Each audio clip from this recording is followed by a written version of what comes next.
menabrak stigma tersebut bahwa perempuan harus berkarya, perempuan harus berkreasi, perempuan pun pantas untuk duduk sebagai anggota baik DPR RI, DPRD tingkat 1, DPRD tingkat 2. Perempuan-perempuan Indonesia jangan takut berpolitik, ikut meramaikan, tetapi tidak saja meramaikan ya supaya genep orang Bali bilang enggak, tetapi yuk maju terus. Dan saya mau mengajak dalam 14 besok kan hari Valentine. Yuk merayakan hari kasih sayang ini di TPS-TPS. Coblos di TPS. Dan jangan lupa nanti di TPS, coblos nomor 10 Partai Hanura, coblos Bapak Ganjar Mahfud sebagai Presiden dan Wakil Presiden Republik Indonesia nanti. Saya sangat setuju dengan tagline itu bahwa perempuan pilih perempuan, karena kapan lagi kita dukung perempuan untuk maju. Jadi perempuan-perempuan Indonesia, perempuan-perempuan di Bali, Serikandi di Bali, yuk kita pilih. Serikandi Hanura yang ada calonnya di DPR RI, provinsi ada,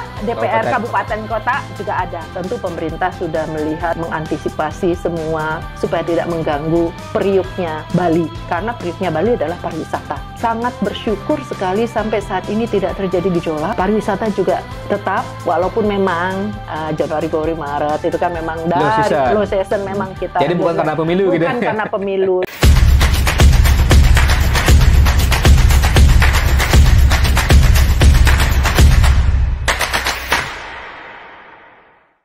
Pemilu 14 Februari 2024 tinggal menghitung hari. Ya, tidak hanya menjadi hari pencoblosan tapi juga hari Valentine atau hari kasih sayang. Ini luar biasa, dan tentu momen ini menjadi catatan khusus juga bagi teman-teman di Hanura Bali, khususnya di Serikandi DPD Partai Hanura Bali. Sudah hadir bersama kami Ketua Serikandi DPD Partai Hanura Provinsi Bali, Ibu Ninyoman Wilis Rumsini. Om Swastiastu, Ibu. Selamat sore. Selamat sore. Ya, terima kasih. Kalau bertemu Bu Wilis, rasanya saya vibrasi auranya positif, semangat terus. Ya. Harus semangat ya Pak ya. Harus semangat. Ya, perempuan hebat untuk melahirkan juga generasi-generasi hebat. Nah ini Bu, kita tinggal hitungan hari nih, mau pemilu 14 Februari. Mungkin dari perspektif perempuan atau politisi perempuan lah, dinamika yang sudah terjadi di masa kampanye sudah kita lalui. Ini tinggal berapa hari lagi juga kita akan menuju masa tenang. Nah, ada mungkin catatan Ibu selaku perempuan, tokoh perempuan di Hanura melihat fenomena di masyarakat atau juga respon masyarakat, bagaimana juga mereka antusiasmenya menyambut pemilu 2024. Apakah sama dengan 2019 dalam konteks Pilpres juga misalnya, apa sekarang lebih adem atau seperti apa gitu? Oke, senang sekali saya kembali ketemu sama Pak Wid di sini. Selamat sore. Ya, selamat sore. Selamat tahun baru. Ya, ini saya lupa juga selamat tahun baru. Ya, kita walaupun sudah mau di akhir Januari ini. Iya, nggak apa-apa. Mengucapkan selamat itu membuat kita bersemangat. Oke. Ya, menjawab tadi Pak, saya selalu pegang kata-kata yang saya dapatkan dulu saat kami Munas Serikandi pertama, bahwa suara perempuan ikut menentukan nasib bangsa. Dan itu membuat saya yang ditunjuk, diberikan mandat untuk menjadi ketua DPD Serikandi Bali, memacu saya untuk melakukan sesuatu nih gitu. Nah, kembali ke yang tadi, bagaimana situasi sekarang ini? Saya rasa sih semakin memanas ya, semakin memanas dengan adanya beberapa statement, tapi itulah pemilu.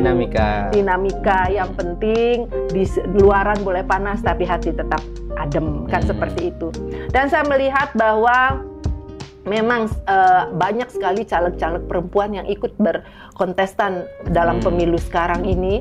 Saya rasa memang stigma di masyarakat tetap bahwa perempuan itu cukuplah di dapur, perempuan itu cukuplah mengurus keluarga. Itu biasanya stigma itu yang membuat perempuan-perempuan kadang-kadang malas berpolitik seperti itu ya. Tapi kembali sekarang itu sudah banyak generasi muda sekarang yang sudah menganggap bahwa stigma itu sudah tidak berlaku lagi, walaupun ada, tidak relevan, walaupun ada, tetapi boleh saya katakan memakai bahasa nabrak dalam tanda positif ya. nabrak stigma tersebut bahwa perempuan harus berkarya, perempuan harus berkreasi, perempuan pun pantas untuk duduk sebagai anggota baik DPR RI, DPRD tingkat 1, DPRD tingkat 2, seperti itu. Termasuk jadi kepala daerah. Kepala daerah. Bahkan mungkin nanti kepala negara juga, karena kita sudah pernah punya perempuan sebagai kepala negara, Presiden RI kelima, Ibu Megawati. Dan beliau adalah ketua umum, kita tahu, dan salah satu idola partai terbesar di Indonesia. Okay. Jadi saya rasa bahwa suara perempuan, yuk perempuan-perempuan Indonesia jangan takut berpolitik, ikut meramaikan, tetapi tidak saja meramaikan ya supaya genep orang Bali bilang, enggak, tetapi yuk maju terus. Okay. Dan saya berharap sudah anak-anak muda sekarang itu sudah banyak sekali yang memang perempuan anak-anak yang ikut berpartisipasi. Okay. Dan saya mau mengajak dalam 14 besok kan hari Valentine. Seperti yang Pak bilang tadi, yuk merayakan hari kasih sayang ini di TPS-TPS. Coblos di TPS. Harus datang semua, gunakan hak pilih, gunakan semua, dan jangan lupa nanti di TPS coblos nomor 10 Partai Hanura, coblos Bapak Ganjar Mahfud sebagai Presiden dan Wakil Presiden Republik Indonesia nanti. Oke. Itu pesan saya. Ya, ini luar biasa. Ini kalau Ibu jadi juru kampanye, cetar membahana ini. Nah, tadi ini Bu, momen spesial 14 Februari itu Hari Valentine. Nah, mungkin menjadi hari yang tidak biasa bagi kita, atau khususnya mungkin bagi anak muda ya, karena ketika Valentine mereka having fun, hangout. Nah, tapi nanti ketika Valentine mereka diharuskan mencoblos dari pagi sampai siang lah. Jadi kan masih ada waktu sebenarnya menikmati Valentine itu sore hari. Nah, itu bagaimana Bu mungkin edukasinya atau harapannya kepada anak-anak muda? Artinya kapan lagi Valentine atau pemilu di hari Valentine? Nah, mungkin kita nggak akan ketemu 5 tahun lagi, mungkin baru sekarang saja akan seperti itu gitu. Bagaimana? Iya, saya melihat pemerintah mengapa menentukan tanggal 14 Februari itu. Tentu pemerintah melihat bahwa di tanggal 14 Februari itu adalah hari kasih sayang. Ya, tentu harapan pemerintah supaya di hari itu benar-benar terjadi kasih sayang. Kasih sayang apa? Pada saat pencoblosan tidak terjadi huru-hara, tidak terjadi keributan. Boleh beda pilihan tetapi tetap adem.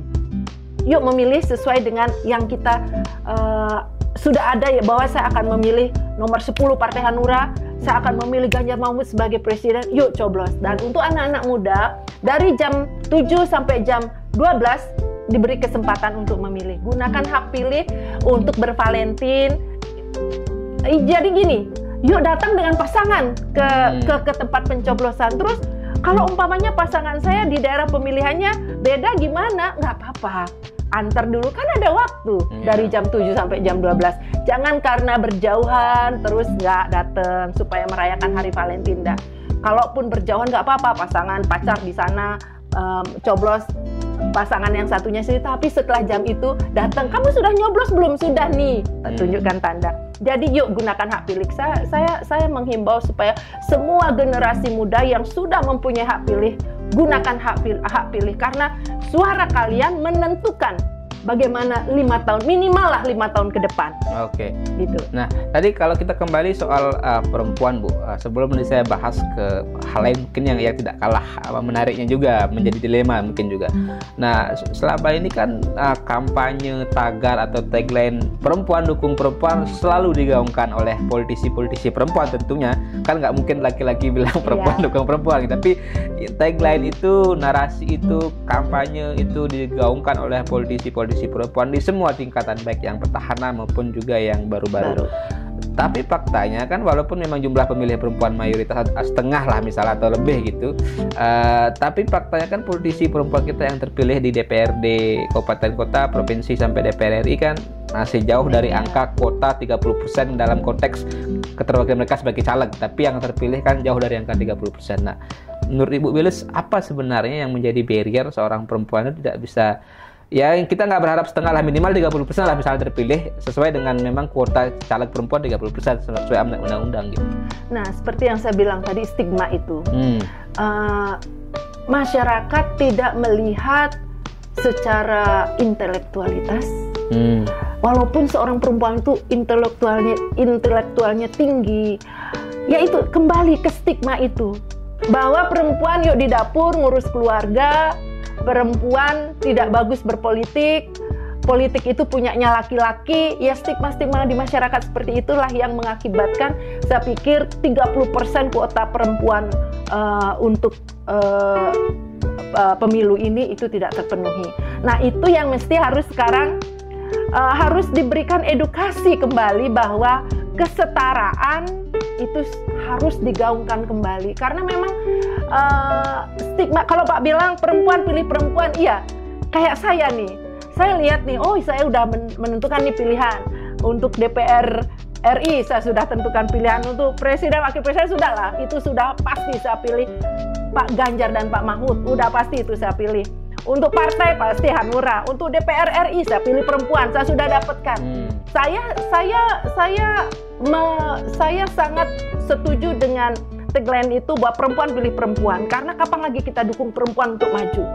Jadi perempuan-perempuan Indonesia, perempuan-perempuan di Bali, Serikandi di Bali, yuk kita pilih calon dari Serikandi Hanura yang ada calonnya di DPR RI itu ada, DPR provinsi ada, DPR kota juga ada, DPR kabupaten kota juga ada.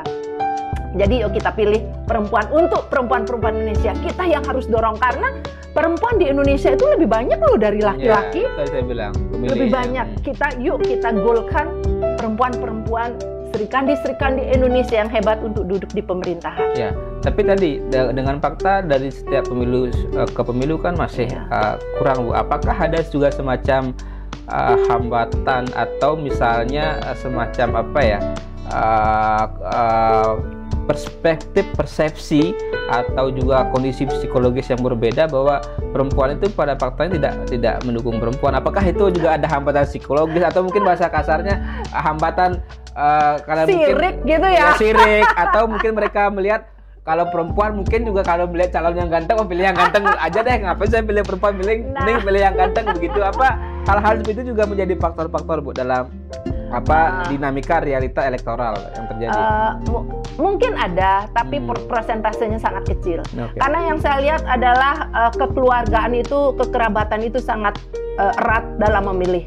Pasti dalam satu keluarga besar ada calonnya, mereka pasti akan memilih keluarganya. Jadi mungkin istilahnya pilih yang dekat dulu lah. Yang dekat. Ya, baik artinya dekat secara emosional, dekat secara hubungan darah gitu misalnya. Ya, itu terutama yang menjadi faktor. Artinya dekat itu kan bisa jadi laki-laki, bisa jadi perempuan, kan begitu. Karena saya pikir kalau umpamanya ini saya mencalonkan, mungkin sepupu saya di daerah mencalonkan juga. Jadi mungkin keluarga udah pilih aja yang laki-laki sepupu saya. Saya akan sengaja dikalahkan. Pilihlah yang itu keluarga besar. Artinya idealisme gitu. Perempuan dukung perempuan dikalahkan karena faktor darah, keluarga.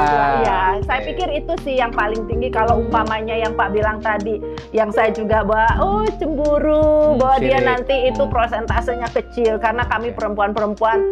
Enggak sih seperti itu ya, kita support kok. Tapi yang paling penting, yang paling utama itu saya pikir karena kekerabatan itu, kedekatan itu gitu. Jadi, atau mungkin juga apakah juga perempuan ini masih semacam apa ya, menghadapi hegemoni dari keluarga, misalnya nih kepala keluarga, karena kepala keluarga kan pasti laki-laki yang punya pilihan, perempuan ini ngikut pilihan laki-laki. Salah satunya.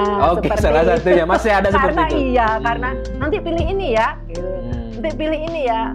Ya, walaupun kalau saya sudah punya pilihan, gitu. Nah, jadi sebenarnya butuh juga keberanian perempuan untuk menentukan pilihannya sendiri, kan begitu? Tidak hanya terjebak atau mengikuti pilihan suami atau pilihan kakak, pilihan keluarga atau pilihan orang-orang terdekat. Iya, enggak.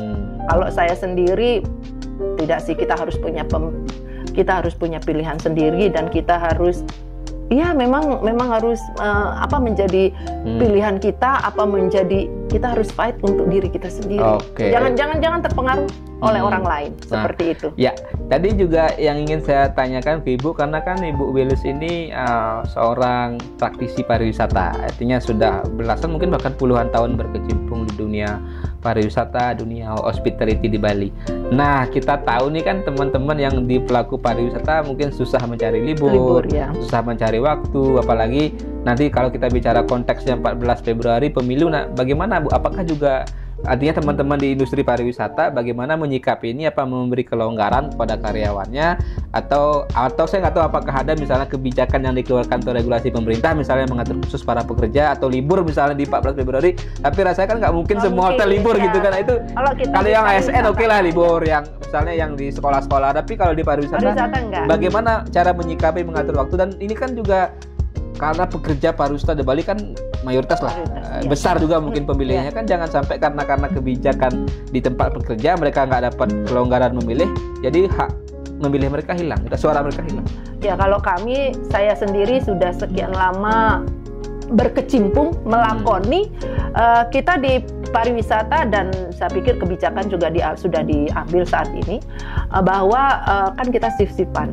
Jadi kita umpamanya yang si pagi ada yang bekerja jam 10, yang mereka dikasih untuk dari jam 7 sampai jam 9 itu mereka harus menggunakan hak pilihnya. Mereka ini kan kita dikasih sama pemerintah dari jam 7 sampai jam 12. Itu sangat-sangat menguntungkan sekali untuk pekerja pariwisata. Mereka mengatur stafnya, dan saya sendiri melihat bahwa sudah pernah melakukan, tidak hanya melihat saja, sudah pernah terjadi dan saya lakukan, bahwa kami pagi siapa yang jam 7 sampai jam 9 2 jam itu menggunakan hak pilih, nanti kami akan kerja dari setelah itu, dan mereka yang incah dari pagi gantian. Seperti itu, jadi sudah diatur. Jadi saya pikir pelaku pariwisata sudah melihat itu, bahwa ini juga menjadi tanggung jawab kita bersama untuk kita harus menggunakan hak pilih kita. Jadi tidak ada halangan bahwa karena kita bekerja memberikan jasa pelayanan servis terus kita tidak menggunakan hak pilih, itu tidak akan terjadi, karena pelaku pariwisata itu sangat juga ingin ikut mengambil bagian dalam ini, dan bukan ingin support untuk bagian pemilu. Jadi di lapangan mungkin Bu Wilis yang tahu, apakah misalnya ada ditemukan yang pelaku pariwisata atau oknumnya misalnya menghalang-halangi atau berdasarkan misalnya dia membuat kebijakan yang tidak intinya tidak ramah lah, tidak mengizinkan misalnya karyawannya untuk tadi fleksibel itu untuk memilih. Apakah fakta di lapangan ada ditemukan seperti itu? Enggak ada. Saya selama ini tidak pernah terjadi hal itu, karena di pariwisata kami juga mendukung pemerintah, apapun program pemerintah itu kita support gitu. Dan tidak pernah terdengar juga, tidak pernah ada isu-isu seperti itu yang berkembang. Tidak ada. Jadi kan artinya pelayan tetap berjalan, hak pilih bisa tetap disalurkan. Bahkan kita sudah loh, kan pasti kita sudah loh gitu. Kita bangga sudah menggunakan hak pilih kita. Itu dulu zaman-zaman saya masih. Nah ini juga yang patut kita syukuri, artinya kita kan tinggal menghitung hari, apalagi nanti masa kampanye kan akan selesai di tanggal 10 itu sudah masuk 10 Februari itu sudah masuk masa tenang.